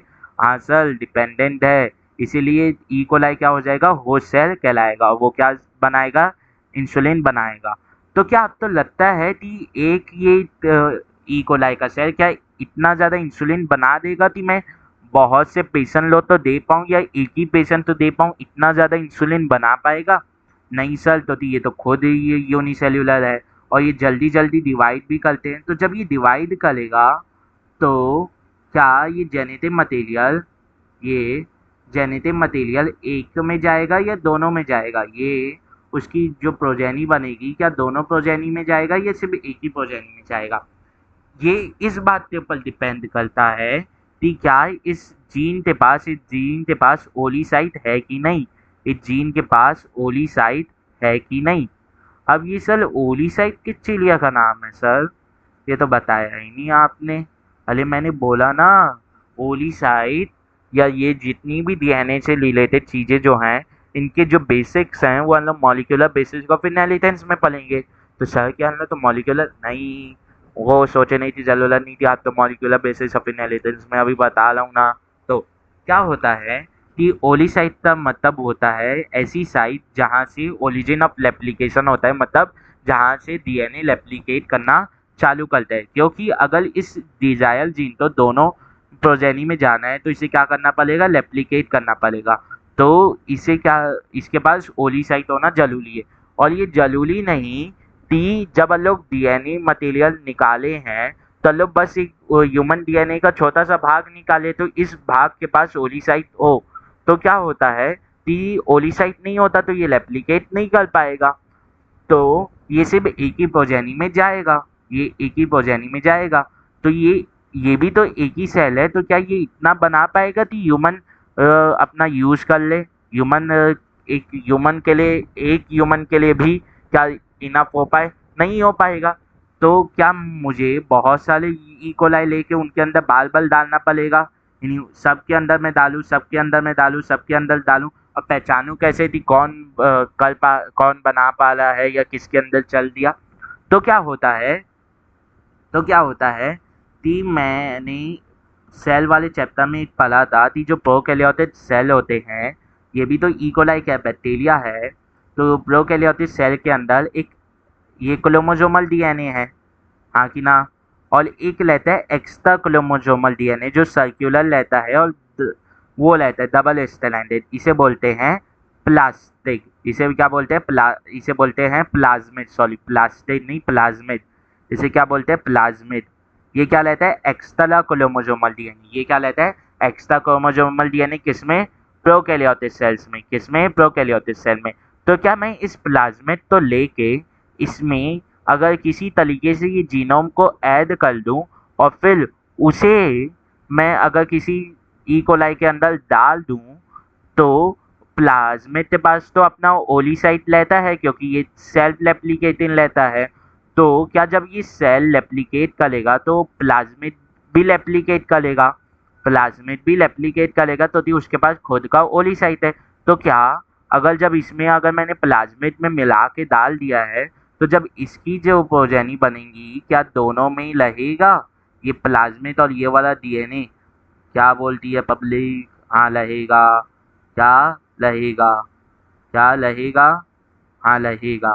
तो क्या अगर जो ई कोलाई है वैसे भी वो बहुत जल्दी जल्दी डिवाइड करता है, तो ये जो दो ई कोलाई हैं ये आगे और डिवाइड करते करते बहुत सारे ई कोलाई खुद से ही बना लें थोड़े से समय में, तो प्रोकैरियोटिक सेल जो यूनिसेल्युलर ऑर्गेनिज्म जो रहते हैं वो बहुत जल्दी डिवाइड करते हैं। तो करीब करीब 30 साइकिल के बाद ही बिलियंस ऑफ सेल्स बन जाते हैं, 30 साइकिल के बाद ही करीब करीब बिलियंस ऑफ सेल बन जाते हैं। तो क्या बिलियंस ऑफ सेल इतना इंसुलिन बना देंगे कि मैं बहुत सारे ह्यूमंस के लिए फुलफिल कर पाऊँ? हाँ। तो क्या मैं बिलियंस ऑफ सेल लेता, उनके अंदर एक एक जीनोम खुद से डालता, या उससे अच्छा मैं ये प्लाज्मिड में मिला के डाल दूँ एक पैलेंट में और उसे 30 बार रेप्लिकेट करवाऊँ उसके हर एक जनरेशन, तो क्या मुझे वो मिल जाएंगे बिलियंस ऑफ सेल? ये अच्छा रहेगा। तो सेकंड ऑप्शन ज़्यादा अच्छा रहेगा, सेकंड ऑप्शन ज़्यादा अच्छा रहेगा, सेकंड ऑप्शन ज़्यादा अच्छा रहेगा। तो सेकंड ऑप्शन ही किया जाता है, तो सेकंड ऑप्शन ही किया जाता है। अब देखते हैं, ये है एक प्लाज्मिड जो है सर्कुलर और डबल स्टैंडर्ड, ये है एक प्लाज्मिड जो है सर्कुलर और डबल स्टैंडर्ड, ये है एक प्लाज्मिड जो है सर्कुलर और डबल स्टैंडर्ड। ठीक है, तो अगर ये सर्कुलर है, डबल स्टैंडर्ड है और ये है एक डिजायर डीएनए। अब ये जो डिजायर जीन है, ये मैंने एक ई कोलाई के अंदर डाला, तो ये क्या ई कोलाई का भाग था? बिल्कुल भी नहीं। तो जैसे धरती की में ऑर्गेनिज्म पाए जाते हैं, क्या हम लोग उन्हें एलियन बोलते हैं या ऐसे ऑर्गेनिज्म को बोलते हैं जो धरती पे नहीं मिलते, जो बाहर स्पेस से आए हैं उन्हें बोलते हैं, तो वो एलियन। तो मतलब ऐसी कोई सी भी लिविंग ऑर्गेनिज्म जो बाहर स्पेस से आए हैं और धरती पे नहीं मिलेंगे, उन्हें हम लोग उन्हें हम लोग एलियन बोलते हैं। तो क्या ये ई कोलाई के अंदर ये जीनोम नहीं पाया जाता, तो क्या ये जीनोम को ई कोलाई एलियन जीन नहीं बोलेगा? तो इस डिजायर जीन का दूसरा नाम क्या हो जाएगा? Alien gene. इस डिजायर जीन का दूसरा नाम क्या हो जाएगा? Alien gene. इस डिजायर जीन का दूसरा नाम क्या हो जाएगा? Alien gene. एलियन जीन, हाँ कि ना? Yes sir. ठीक है, तो अब ये जो प्लाज्मिड है, ये डबल स्टैंडर्ड है और सर्क्यूलर है। इसमें क्या है? ये ओली साइट है। इसमें मान लेते हैं ये क्या है? ओली साइट। इसमें ये क्या है? ओली साइट। मतलब इसके पास एक साइट है जहां से ये अपना एप्लीकेशन चालू कर सकता है, जहां से ये अपना एप्लीकेशन चालू कर सकता है, हाँ कि ना? इसके पास ओली साइट है।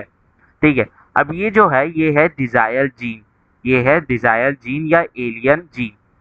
अब यहाँ पे जो है, यहाँ पे भी न्यूक्लियोटाइड प्रेजेंट रहेगा, यहाँ पे भी न्यूक्लियोटाइड प्रेजेंट रहेगा, जो आपस में जुड़े होंगे हाइड्रोजन बॉन्ड से। तो क्या अगर मुझे इसमें ये इंसर्ट करना है, तो यहाँ पे घुसाना पड़ेगा, यहाँ पे क्या ये घुसाना पड़ेगा? तो अब मैं डिजायर जीन तो है ना, इस कलर से दिखाऊंगा। क्या ये कलर दिखेगा इस पे? क्या ये कलर दिखेगा? हाँ दिख रहा है। तो मैं अब डिजायर जीन तो इस कलर से दिखाऊंगा, ठीक है? तो ये मान लेते हैं ये डिजायर जीन है। ये क्या है? डिजायर जीन है। ये क्या है? डिजायर जीन है। ठीक है, तो इस डिजायर जीन तो मुझे यहाँ पे घुसाना है। इस डिजायर जीन तो मुझे यहाँ पे घुसाना है। क्या करना है? मुझे यहाँ पे घुसाना है। मुझे यहाँ पे क्या करना है? घुसाना है। क्या करना है? घुसाना है। यहाँ पे क्या करना है? घुसाना है। तो करीब करीब ऐसा बनाना है, ठीक है? ताकि इसका ओली साइड यहाँ पे रहे, ताकि ओली साइट में कुछ इम्पैक्ट भी ना आए, ठीक है? कुछ उसकी सीक्वेंसिंग बदले भी ना, पता चला उसकी सीक्वेंसिंग बदल गई और ओली साइट डिसफंक्शनल हो गया, मैं जिस काम के लिए बनाया हूँ कि प्लाज्मिक खुद से रेप्लिकेट कर पाए, वो हो ही ना। ठीक है, तो क्या अगर मुझे यहाँ पे कट नहीं लगाना पड़ेगा, मतलब यहाँ पे मुझे कैंची नहीं चलानी पड़ेगी? क्या मुझे यहाँ पे कैंची नहीं चलानी पड़ेगी? चलानी पड़ेगी। और वैसी ही कैंची क्या मुझे इधर भी नहीं चलानी पड़ेगी? सर ये लोग जो डिजायर जीन लिए हैं, ये तो पहले से कटा हुआ रहेगा ना, तो इधर क्यों बनाएंगे? अरे मैंने क्या बोला? मैंने अभी इसमें डीएनए में बताया ना, टी ए टी के साथ ही जुड़ता है और जी सी के साथ ही जुड़ता है। तो यहाँ पे जो सीक्वेंस लगेगी ए टी जी सी, वैसी तो टी सी टी सी ई वो लगेगा, ताते थे सी ए, यानी ए टी जी सी। तो वैसी सीक्वेंस लगेगी ना इस side, T A C G sequence. तो क्या वो सीक्वेंस मुझे इस पे नहीं लगेगी? मतलब अगर यहाँ पे सीक्वेंस मान लेते हैं है G A A T T C, G A T T C, यहाँ पे सीक्वेंस मान लेते क्या है? G A T T C, यहाँ पे मान लेते सीक्वेंस है जी ए टी टी सी एक स्टैंड में। तो कॉम्प्लीमेंट्री स्टैंड में क्या लगेगा? सी टी टी ए ए जी। तो अगर मैं यहाँ से कट लगाता हूँ, मैं ऐसा कट लगाता हूँ, ठीक है? टी यहाँ पे जो बॉन्ड है फॉस्फोडाइस्टर बॉन्ड, उसे तोड़ देता हूँ, और यहाँ पे फॉस्फोडाइस्टर बॉन्ड तो तोड़ देता हूँ, तो हाइड्रोजन बॉन्ड तो आसानी से तोड़ा जा सकता है। तो यहाँ पे भी मुझे वैसा ही सीक्वेंस नहीं चाहिए रहेगा क्या? यहाँ पे भी मुझे वैसा ही सीक्वेंस नहीं चाहिए रहेगा? तो यहाँ पे भी जी ए टी टी सी, और यहाँ पे सी, ये सी टी ए ए जी, क्या मुझे यहाँ पे भी वैसा ही कट नहीं लगाना पड़ेगा ताकि ये जो AATTG है वो इसके ऊपर आके जुड़ जाए? हाँ, लगाना पड़ेगा, क्योंकि दोनों को हाइड्रोजन बॉन्ड से यहाँ पे तो जोड़ना ही पड़ेगा ना, दोनों स्टैंड तो एट दी एंड, ताकि वो दोनों जुड़े रहें। हाँ, तो मुझे तो वो लगाने के लिए कैंची क्या मुझे एक ही लगेगी? तो जो कैंची इस सीक्वेंस को रिकॉग्नाइज करते लगाएगी, क्या वैसा ही सीक्वेंस मुझे यहाँ पे भी नहीं चाहिए रहेगा? हाँ, चाहिए होगा। क्या मुझे यहाँ पे भी चाहिए होगा? हाँ, तो क्या दोनों के लिए कैंची सेम होनी चाहिए? यस सर, दोनों के लिए कैंची सेम होनी चाहिए। तो जो प्लाज्मिड है और जो डिजायर जीन है, क्या वो दोनों के लिए कैंची सेम होगी? यस सर, दोनों के लिए कैंची सेम होगी, दोनों के लिए कैंची सेम होगी, दोनों के लिए कैंची सेम होगी। ठीक है सर। चलो, अनलोन ने काट दिया, तो अनलोन ने क्या किया? काट दिया। इसे अनलोन ने काट के खोल दिया, ऐसा कुछ, और इसे अनलोन ने काट दिया।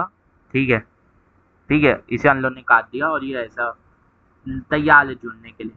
तो चलो हम इधर समझते हैं इस डायग्राम में कि यहाँ पे तो हाइड्रोजन बॉन्ड में जुड़ जाएगा, यहाँ पे तो ये हाइड्रोजन बॉन्ड जुड़ जाएगा, पर ये क्या फॉस्फोडाइस्टर बॉन्ड बनवाने के लिए यहाँ पे इन स्ट्रैंडों के बीच में, यहाँ पे इनके बीच में फॉस्फोडाइस्टर बॉन्ड बनवाने के लिए क्या मुझे एक एंजाइम का जरूरत नहीं लगेगा? हाँ, लगेगा। तो तिहाले मेटाबॉलिज्म रिएक्शन में एंजाइम की जरूरत लगती है, तो यहाँ पे जिस एंजाइम की जरूरत लगती है वो है लाइगेज, वो है लाइगेज, वो है लाइगेज। इसे मैं क्या बोल सकता हूँ? ग्लू बोल सकता हूँ। जैसे ये जो कैंची है, ये भी एक एंजाइम है जिसे बोलते हैं लेस्टेक्सन एंजाइम। इसे क्या बोलते हैं? लेस्टेक्सन एंजाइम। इसे लोग क्या बोलते हैं? लेस्टेक्सन एंजाइम। इसे लोग क्या बोलते हैं? लेस्टेक्सन एंजाइम। इसे लोग क्या बोलते हैं? लेस्टेक्सन एंजाइम। इसे लोग क्या बोलते हैं? लेस्टेक्सन एंजाइम। तो कैंची कौन है? लेस्टेक्सन एंजाइम। ग्लू कौन है? लाइगेज। DNA लाइगेज बोल सकते हो या सिर्फ लाइगेज बोल सकते हो। तो जोड़ने वाला कौन है? लाइगेज। और काटने वाला कौन है? लेस्टेशन एंजाइम। तो जोड़ेगा किस सीक्वेंस? तो जिस सीक्वेंस को काटे रहेगा। ठीक है, तो लाइगेज क्या करेगा? दोनों तो जोड़ेगा और ऐसे बना देंगे।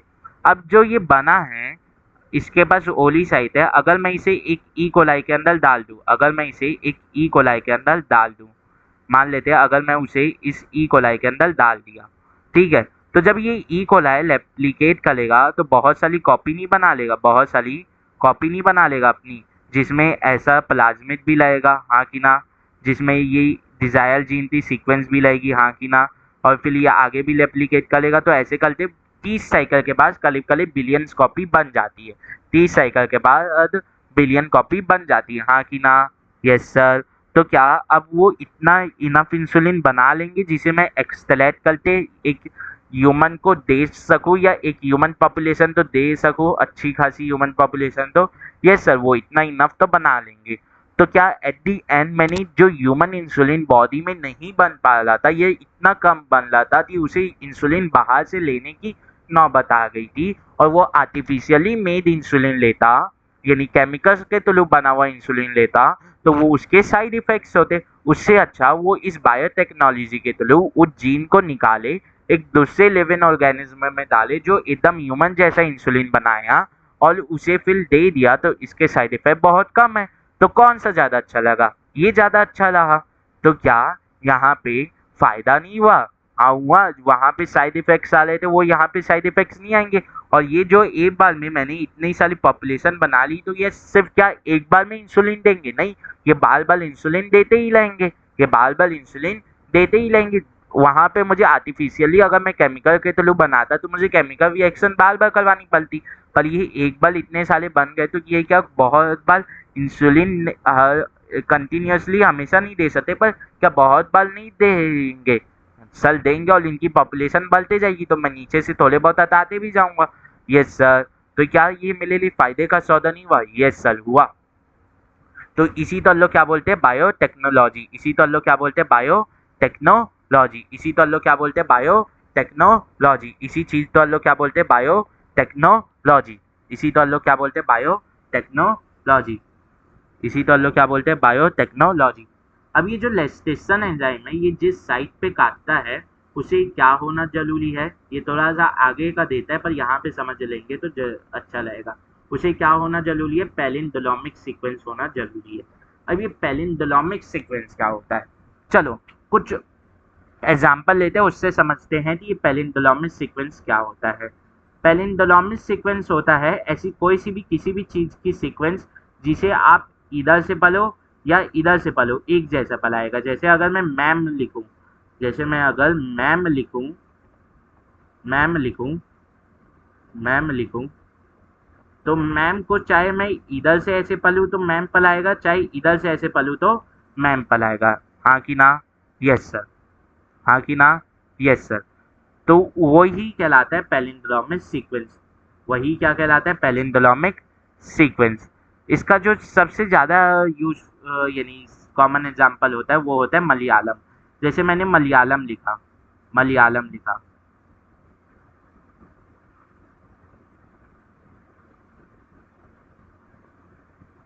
मलयालम लिखा, ठीक है, मलयालम मैंने लिखा। तो मलयालम तो मैं इस साइड से पढ़ूं या इस साइड से पढ़ूं, क्या दोनों में एक ही पल आएगा? MALAYALAM Malayalam, MALAYALAM Malayalam. तो क्या दोनों साइड से एक ही जैसा पल है? हाँ सर। तो क्या ये पैलिंड्रोमिक सीक्वेंस है? Yes sir.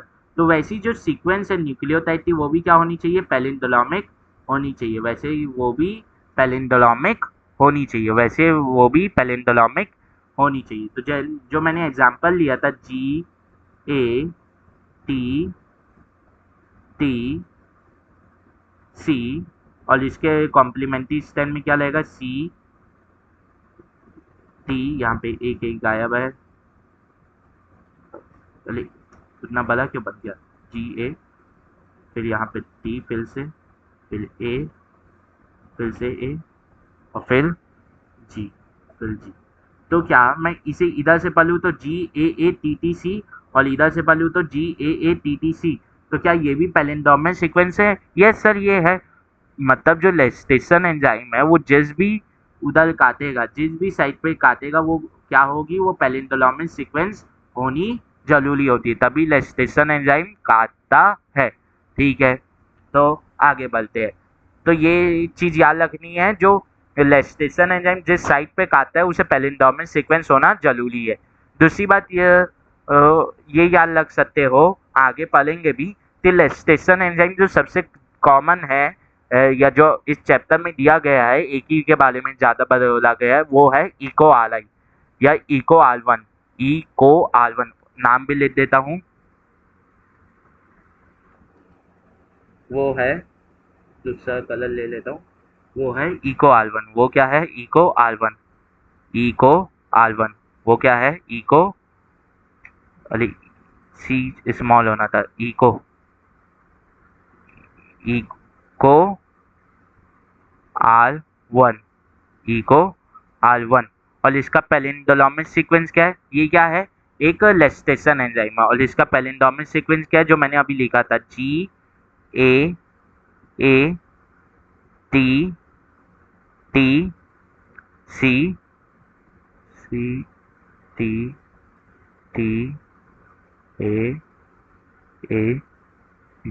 ठीक है, ये इसका पैलिंड्रोमिक सीक्वेंस है। तो वापस से समझ लेते हैं इसमें क्या हुआ कि ह्यूमन जो है वो इनफ इंसुलिन बना नहीं पा रहा था, तो मैंने ह्यूमंस में जो इंसुलिन के कोड करने वाली जीन थी उसे निकाला, तो ये हमारे लिए डिजायर जीन हो गई। अब इस डिजायर जीन तो मैंने ऐसी एक ई कोलाई में डाल दिया, तो क्या ये रेप्लिकेट करेगी? जब ये ई कोलाई, तो क्या ये जीन भी रेप्लिकेट करेगी? तो आंसर होगा नहीं, क्योंकि इसके पास ओली साइट नहीं होगा। तो मुझे इसे ऐसे मॉडिफाई करना पड़ेगा ताकि इसके पास ओली साइट आ जाए। तो मैं क्या करूँगा, जो प्रोकैरियोटिक सेल में एक्स्ट्रा क्रोमोसोमल डीएनए रहता है, जो सेल्फ रेप्लिकेटिंग रहता है, जिसका नाम है प्लाज्मिड, उसका यूज़ करूँगा। उसके अंदर इस डिजायर जीन तो डाल के मैं इस ई कोलाई के अंदर डाल दूंगा, तो फिर जब ये ई कोलाई रेप्लिकेट करेगा तो इसके प्रोजेनी में भी ये जीन जाने लग जाएगी, ये जीन जाने लग जाएगी। हाँ कि ना? तो ऐसे करीब करीब 30 साइकिल्स होंगे इसके एप्लीकेशंस के, तो बिलियंस ऑफ इकोलाई बन जाएंगे जो इनफ इंसुलिन बनाएंगे एक ह्यूमन यूज़ के लिए, मल्टीपल ह्यूमन के यूज़ के लिए। तो फिर मैंने इस साइड वाले पेज में समझाया कि कैसे प्लाज्मिड के अंदर डाला जाता है। तो प्लाज्मिड के अंदर एक कट लगाया जाता है कैंची के थ्रू। वो कैंची कौन होती है? एलास्टेशन एंजाइम। वो कैंची कौन होती है? एलास्टेशन एंजाइम। और वही कैंची डिजायर जीन में भी कट लगाती है, वही कैंची डिजायर जीन में भी कट लगाती है और सेम सीक्वेंस में कट लगाती है। और वो सीक्वेंस किस नेचर का होना चाहिए? पैलिंडोलॉमिक सीक्वेंस होना चाहिए। वो पैलिंडोलॉमिक सीक्वेंस मतलब जिसे आप लाइट टू लेफ्ट पढ़ो और लेफ्ट को लाइट पढ़ो तो सेम ही आना चाहिए। और लेस्टेशन एंजाइम एक एग्जांपल बताया, वो है इको R1 और उसके पैलिंडोमिक सीक्वेंस है GAATTC। ठीक है, अब इन दोनों को मैंने काट तो लिया, पर इन दोनों को जोड़ने के लिए, इन दोनों के बीच में फॉस्फोडाइस्टर बॉन्ड बनवाने के लिए भी तो मुझे एक एंजाइम लगेगा, वो होगा लाइगेस। ये बेसिकली ग्लू बोल सकते हो, इसे हम लोग क्या बोल सकते हैं? ग्लू बोल सकते हैं। यहाँ पे जो वो है लेस्टेशन एंजाइम, अगर वो सीजर है तो ये लाइगेस क्या है? ग्लू है। ये क्या है? ग्लू है। ग्लू को क्यों लिख दिया? ग्लू है ये बेसिकली क्या है? ग्लू है। ये बेसिकली ग्लू है, चिपका रहे हैं ना दोनों तो ये हमारे पास बन गया। अब इसमें क्या है? ओलिसाइट भी है और हमारा डिजायर जीन भी है। अब अगर मैं इसे किसी एक ई कोलाई के अंदर डालूं और वो ई कोलाई अपनी प्रोजेनी बनाए तो क्या उसमें ये डिजायर जीन जाएगा उसके सभी प्रोजेनी में? हाँ जाएगा। तो 30 एप्लीकेशन बाद क्या इनफ मेरे पास ई कोलाई हो जाएंगे जो इनफ वो बनाएंगे इंसुलिन जिसे मैं एक्सट्रैक्ट करते फिल्टर करते बेच सकूं? हाँ बनाएंगे। ठीक है, तो अब वो लिख लेते हैं डेफिनेशन। अब डेफिनेशन में क्या करेंगे? कुछ डेफिनेशन मैं खुद से लिखवाऊंगा जो एनसीईआरटी में नहीं दिए होंगे, और जो एनसीईआरटी में दिए होंगे वो एकदम एग्जैक्ट एनसीईआरटी के ही लिखेंगे, तो ये एनसीईआरटी ही आनी है बोर्ड्स में भी और उसमें भी। ठीक है, तो अब बायोटेक्नोलॉजी का एग्जाम्पल देख लेते हैं, यानी एग्जाम्पल नहीं डेफिनेशन देख लेते हैं। हाईलाइटर में लाल कलर ले लेते हैं। ठीक है, तो एनसीईआरटी कैसे वो डिफाइन करती है? Biotechnology deals with the technique of using live organism or enzyme for यानी फ्लॉम ऑर्गेनिज्म, या तो लाइव ऑर्गेनिज्म का यूज कर लो, एक लिविंग ऑर्गेनिज्म का यूज कर लो, या एंजाइम्स का यूज कर लो जो किसी और लिविंग ऑर्गेनिज्म से आए हैं, जो फिर और किसी लिविंग ऑर्गेनिज्म से आए हैं। येलो ही कलर सही है हाईलाइटर के लिए। या किसका यूज कर लो? एंजाइम्स का यूज कर लो जो किसी लिविंग ऑर्गेनिज्म से आए हैं। Techniques of using live organism और enzymes from organism to produce product. क्या प्रोड्यूस करने थे? प्रोडक्ट प्रोड्यूस करने के। क्या प्रोड्यूस करने के लिए? प्रोडक्ट प्रोड्यूस करने थे। क्या प्रोड्यूस करने के लिए? प्रोडक्ट प्रोड्यूस करने थे। एंड प्रोसेसेस, सिर्फ प्रोडक्ट नहीं, प्रोसेसेस सर्विसेज, इन सब को बनाने के लिए जो रहेंगे यूजफुल टू ह्यूमन। यूजफुल क्या लेंगे? ह्यूमन को। मतलब बायोटेक्नोलॉजी क्या है? टेक्निक्स का, उन टेक्निक्स से डील करती है जो यूज करती हैं एक लिविंग ऑर्गेनिज्म का या लिविंग ऑर्गेनिज्म से मिलने वाले एंजाइम का, और उनसे जो प्रोडक्ट बनते हैं और जो प्रोसेसेस बनते हैं वो ह्यूमन के लिए क्या लेते हैं? बेनिफिशियल लेते हैं। बेनिफिशियल लेते हैं। ये तो आगे की लाइन था, तो ये किसी काम का नहीं। ये जब एनसीईआरटी पढ़ेंगे तब इसकी पूरी लाइन पढ़ेंगे, ये जो इन दी सेंस मेकिंग है ना। ठीक है, अब यूरोपियन फेडरेशन कैसे डिफाइन करती है? यूरोपियन फेडरेशन ऑफ बायोटेक्नोलॉजी मतलब EFB, जो यूरोपियन फेडरेशन है बायोटेक्नोलॉजी की, वो कैसे डिफाइन करती है? Has given a definition of biotechnology that encompasses both, जो इंक्लूड करती है बोथ ट्रेडिशनल व्यू, जो उसका ट्रेडिशनल व्यू है, और मॉडर्न मॉलिक्यूलर बायोटेक्नोलॉजी, जो मॉडर्न मॉलिक्यूलर बायोटेक्नोलॉजी। अब ये मॉडर्न मॉलिक्यूलर बायोटेक्नोलॉजी मतलब जो ट्रेडिशनल बायोटेक्नोलॉजी है उसका एग्जांपल क्या है? कट, जिसमें मैं एक लिविंग ऑर्गेनिज्म का यूज कर रहा हूँ पर उसमें कुछ छेड़छाड़ नहीं कर रहा हूँ। पर अगर मैं उस लिविंग ऑर्गेनिज्म के अंदर ही छेड़छाड़ करने लगूँ, जैसे मैंने अभी ई कोलाई के अंदर किया, ई कोलाई में क्या ह्यूमन का इंसुलिन प्रोड्यूस करने वाली जीन पहले से प्रेजेंट थी? नहीं। पर क्या मैंने उसके अंदर डाली? हाँ डाली। तो क्या मैंने उसके केमिकल कंटेंट्स के साथ चेंज नहीं किया, छेड़छाड़ नहीं किया? तो यही है मॉडर्न मॉलिक्यूलर बायोटेक्नोलॉजी। ठीक है, मॉडर्न मॉलिक्यूलर बायोटेक्नोलॉजी। ठीक है, तो जो ये किसे इंक्लूड करती है, ट्रेडिशनल व्यू को भी, जिसमें आप एक लिविंग ऑर्गेनिज्म का यूज करते हो, पहले उस लिविंग ऑर्गेनिज्म के अंदर छेड़छाड़ नहीं करते हो। पर मॉडर्न मॉलिक्यूलर बायोटेक्नोलॉजी क्या बोलती है, आप लिविंग ऑर्गेनिज्म का यूज भी कर ले हो प्लस उसके अंदर छेड़छाड़ भी कर ले हो, ठीक है। तो दोनों को इंक्लूड करते हुए चलती है। कि ऐसा भी हो सकता है कुछ बायोटेक्नोलॉजी में उस लिविंग ऑर्गेनिज्म का यूज हो, और कुछ बायोटेक्नोलॉजी में उस लिविंग ऑर्गेनिज्म का यूज भी हो प्लस उसके अंदर छेड़छाड़ भी हो, हाँ कि ना? Yes sir. तो अब डिफाइन कैसे करती है ईएफबी, मतलब यूरोपियन फेडरेशन ऑफ बायोटेक्नोलॉजी, इसे डिफाइन कैसे करती है? The integration, the integration of natural science, जो इंटीग्रेशन है नेचुरल साइंस का and organism and cells parts thereof, मतलब उनके पार्ट, और ये जिनके पार्ट है, सेल किसका पार्ट है? टिश्यू का। टिश्यू किसका पार्ट है? ऑर्गन। था ऑर्गन किसका पार्ट है? Organ system. था ऑर्गन सिस्टम किसका पार्ट है? एक ऑर्गेनिज्म का। एंड मॉलिक्यूलर एनालॉगस, जो मॉलिक्यूलर एनालॉगस है, मतलब उसके जो मॉलिक्यूलर कंटेंट है, जो उसके डीएनए है, जो उसके जीनोम है, उसके साथ छेड़छाड़ करना, उसके साथ वो करना, मतलब कि उसमें बदलाव करना फॉर प्रोडक्ट के लिए और सर्विसेज के लिए। अब ये एक ह्यूमन जो है प्रोडक्ट और सर्विसेज बनाता क्यों है? For human benefit. ये बनाता क्यों है? For human benefit.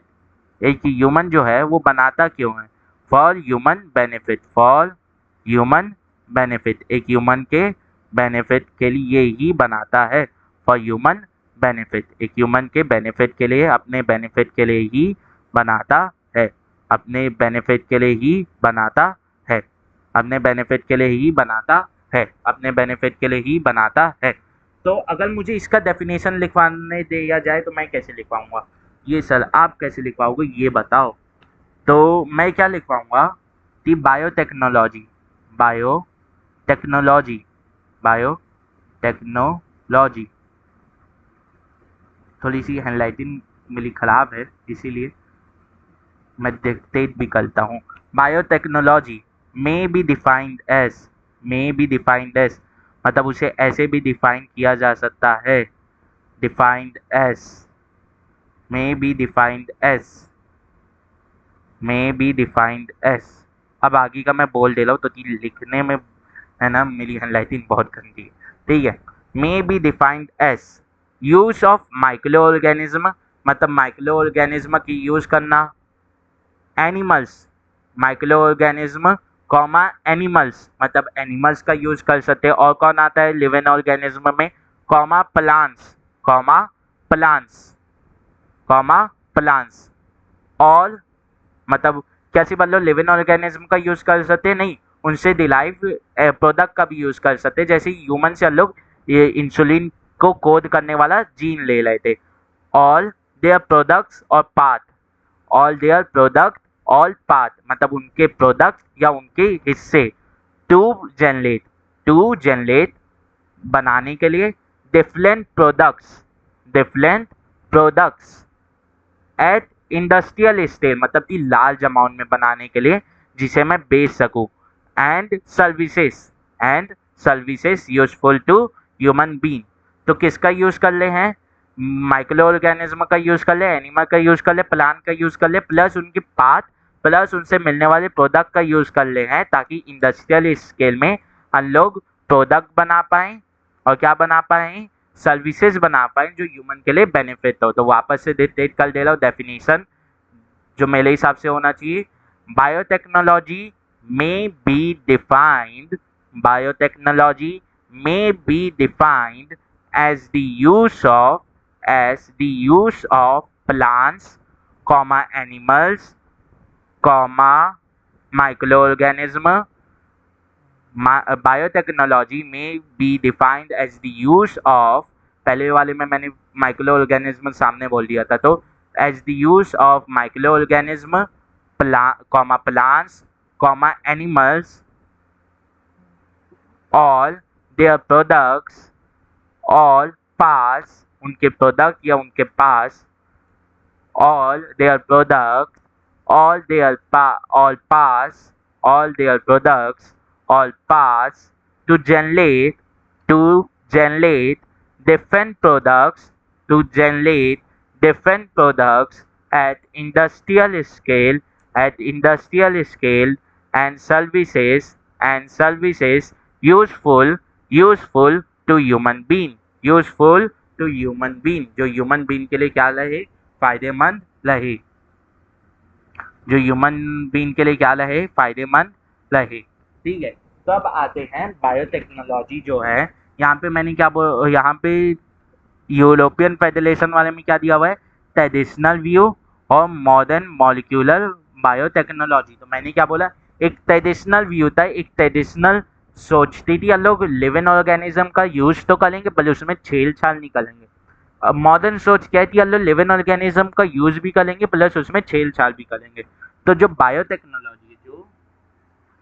बायोटेक्नोलॉजी है यहाँ पे मैं अब बायोटेक लिखूंगा बस, आप आगे लिख सकते हैं। बायोटेक्नोलॉजी जो है वो दो प्रकार की हो जाती है। वो कितने प्रकार की हो जाती हैं? दो प्रकार की हो जाती हैं। वो कितने प्रकार की हो जाती है? दो प्रकार की।